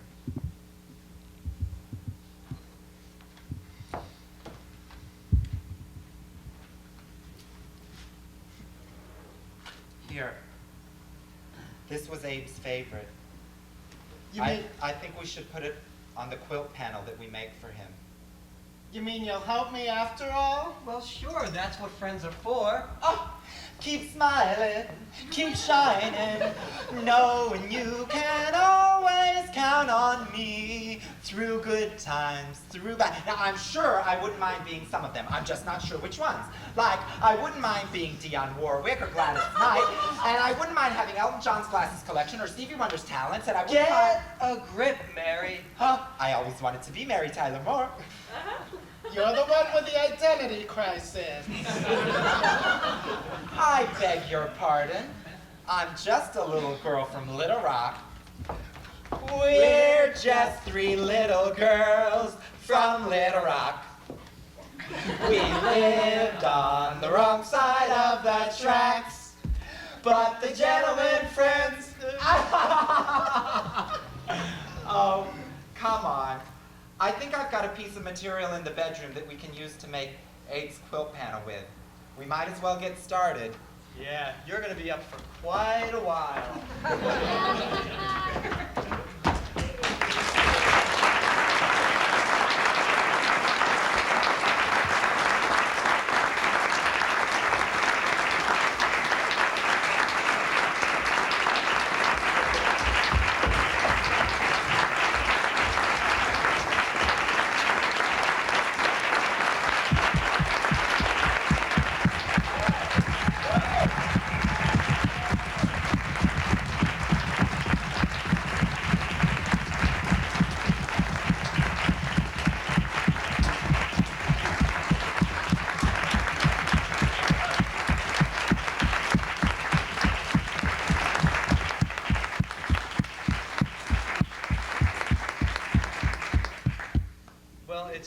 Wonderful to see you all again.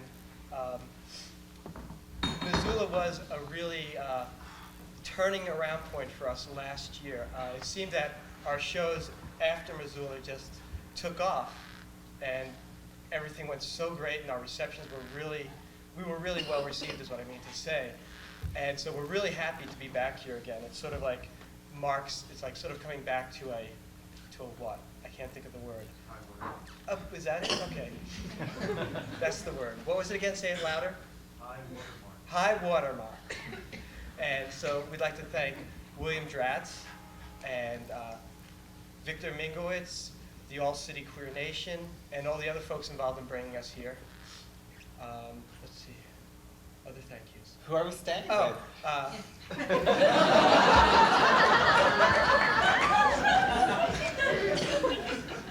Lars and Richard and Linda and Em and Alex. It sort of like comes as a unit. Thank them. Yes, thank you.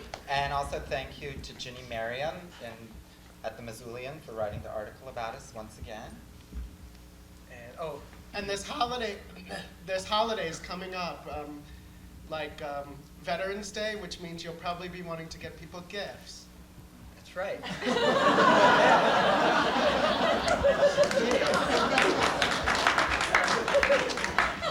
I hadn't thought about the fact that we're not going to have a Veterans Day tree. But they can have a Veterans Day t-shirt. That's right. And if you see Marie at the back of the room, right here now, she's selling our t-shirts, which come in 4 designer colors, which are ash, gray, lavender mist, you can figure that one out, aqua, blue, and rosebud, pink. And we didn't make the names up, honest. They came like that. And they really help support us to keep going, so if you want to, buy one. And thank you again, Missoula. We love you. Woo!